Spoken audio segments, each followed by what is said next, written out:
Hola estudiantes de grado noveno de la IED Biodécimo. Hoy les traigo el primero de 3 videos donde hablaré acerca de las leyes de Mendel. Con estos videos podrán aclarar preguntas que tengan acerca del tema y además les ayudará a resolver los talleres que venimos realizando de manera virtual.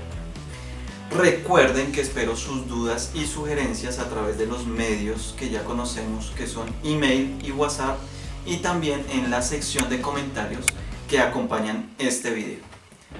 Comencemos. Tenemos que recordar algunos conceptos que necesitamos saber para entender lo que son las leyes de Mendel. Recordemos, por ejemplo, la molécula de ADN. Esta molécula de ADN tiene una forma de doble hélice y está conformada por nucleótidos. Estos nucleótidos se conforman de bases nitrogenadas, de una pentosa. Recordemos que una pentosa quiere decir que tiene 5 carbonos y un grupo fosfato. Aquí vemos representado cada una de estas partes del nucleótido. Grupo fosfato y el azúcar van en el esqueleto de la doble hélice, y en la parte central encontramos lo que son las bases nitrogenadas. Una base nitrogenada se une con otra por medio de enlaces de hidrógeno. Esta es la molécula del ADN. ¿Por qué necesitamos saber esto? Para ver lo siguiente: los cromosomas. ¿Qué entendemos por un cromosoma? Un cromosoma es una larga cadena de ADN, pero lo que pasa es que está empaquetada gracias a las características de ciertas proteínas. Entonces aquí tenemos un cromosoma del padre y un cromosoma de la madre. Dentro de estos cromosomas tenemos ciertas partes, aquí las tenemos coloreadas, de esa cadena de ADN. ¿Qué pasa? Estas partes pueden variar en longitud, pueden tener cientos o miles de nucleótidos. Si recordamos, una cadena de ADN tiene millones de nucleótidos, muy larga, por eso es que se empaqueta. Aquí tenemos los genes. Tenemos 1, 2 y 3 genes, diferentes colores, y aquí nos señala en el cromosoma de la madre un color diferente. ¿Qué hacen estos genes? Expresar ciertas características en los organismos. Expresan el color de ojos o el color del pelaje de un animal, etcétera, etcétera, etcétera, etcétera. Aquí, por ejemplo, vemos que estos dos genes son iguales, estos dos son iguales, pero estos dos son diferentes. Cuando hay genes con versiones distintas, se les conoce como alelos. Entonces ya tenemos 3 conceptos nuevos: cromosomas, genes y alelos. ¿Y cuál codificará, por ejemplo, cuando son alelos diferentes? Eso es lo que vamos a ver más adelante con las investigaciones que hizo el monje Gregor Mendel. Mendel usó cierta variedad de plantas porque vio la facilidad de experimentar con ellas. ¿Qué planta era esta? El chícharo. En algunos países se le conoce como chícharo, en algunos libros y en internet van a encontrar chícharo. ¿Y cuál es el chícharo? La arveja común, esa arveja que consumimos nosotros acá en Chipaque, esa arveja común. ¿Qué tiene la arveja común? Tiene ciertas características que son observables fácilmente, y también tienen la capacidad de que pueden ser fecundadas artificialmente, también de manera muy fácil. Podemos observar aquí una fotico de la arveja que ya la conocen aquí en nuestro pueblo, en la zona rural. se cultiva mucho. Y aquí observamos la flor. ¿Qué hace una flor en una planta? Les preguntaba a ustedes una vez en clase. La flor en la planta es el órgano reproductor. Un órgano reproductor como cualquier otro organismo vivo. Esta flor tiene esos órganos reproductores, órganos productores de gametos. Recordemos que gametos son las células sexuales encerrados. ¿Qué quiere decir esto? Si están encerrados, es muy difícil que venga polen de otra planta y fecunde esa flor. Lo que ocurre en la mayoría, en gran parte de la naturaleza, de nuestro planeta. El viento coge el polen y lo traslada a otras flores y se fecunda. Entonces aquí lo que ocurre es completamente diferente porque todos los órganos están envueltos en los pétalos. Aquí tenemos una disección, tenemos lo que se llama el estigma o carpelo, lo que produce los óvulos o los gametos femeninos, y las anteras o el estambre, que produce los gametos masculinos. Podemos verlo aquí de una manera mucho más amplia. Estigma, que es toda esta parte verde, produce los óvulos.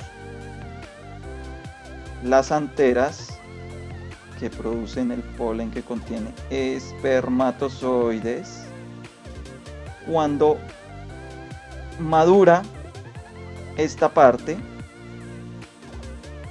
va a ser la arveja, es decir, estas de acá van a ser las arvejas y esta parte del ovario va a ser la vaina, lo que cubre las arvejas. Y eso fue lo que hizo Mendel. Para evitar que se autopolinizara la flor, cortó las anteras y él mismo cogía polen de otra flor y fecundaba esta. Eso fue lo que hizo. Fácilmente reproducible, lo que nos lleva a recordar el método científico: reproducción y conjetura de datos. Les decía que Mendel escogió ciertas características de esta planta porque son fácilmente observables. ¿Cuáles son estas características? En total son 7 con las que él experimentó. La primera, forma de la semilla. La segunda, el color de la semilla. La tercera, la forma de la vaina. La cuarta, el color de la vaina. El quinto, el color de la flor. Con esto vamos a hacer varios ejemplos. La sexta, ubicación de la flor. Pueden ser axilares o apicales. Apicales que crecen en la punta, axiales que crecen al lado de las hojas. Y por último, el tamaño de la planta. Plantas altas y plantas bajas. Esos son las características que se observan fácilmente en la planta de la arveja. Ya que Mendel había escogido las características de la planta de arveja, empezó a hacer su trabajo. ¿Qué empezó a hacer? Empezó a hacer una fecundación cruzada. ¿Qué es una fecundación cruzada? Es tomar polen de una planta, de una primera planta, llevarla a una segunda, y de esta segunda tomar polen y llevarla a una primera planta, para así polinizarlas artificialmente. Estas primeras plantas se les conoce como parentales, generación parental, o padres, papás. Cuando se polinizaron, tuvieron hijos, estas primeras plantas. Estos hijitos se les conoce como filial 1 o F1. Aquí lo podemos observar. Esta F1, generación 1, mostró unos resultados. ¿Qué demostró esto? Que todas eran de color morado. Mendel miró más allá y dejó que se autopolinizaran. Esta F1, aquí lo tenemos, esta F1 se autopolinizó y los hijos, es decir, los nietos de estos parentales y los hijos de la F1 mostraron que habían flores moradas y blancas, pero en una proporción 3:1. ¿Qué quiere decir? 3:1, que de cada 4 plantas, 3 son moradas, 1 es blanca. Mendel llegó a la conclusión de que habían factores que estaban dentro de todos los organismos y que se saltaban ciertas generaciones. Estos factores los conocemos hoy en día como genes. Él no lo supo. No habían los estudios ni la tecnología para que él pudiera saber que eran genes. Él solamente les llamó factores, que hoy llamamos genes. Y esos factores se expresan o en la F1 o se expresan en la F2 como las flores blancas. Si un factor o un gen se expresa en la generación 1, se conoce como alelo dominante. Si no, se conoce como alelo recesivo. En este caso, las flores blancas, porque no se expresaron en la filial 1. Dominante, recesivo. Dominante es el que se expresa en la primera generación.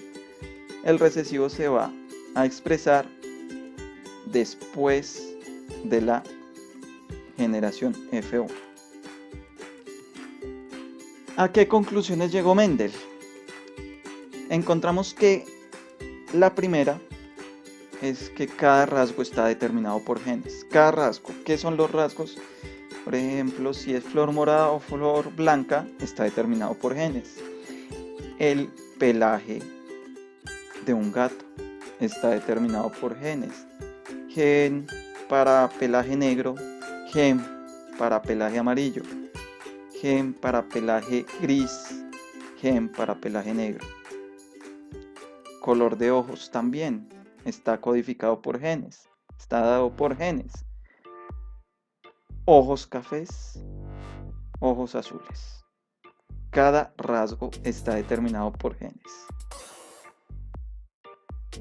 La segunda conclusión que encontramos es que cada organismo tiene 2 alelos para cada gen.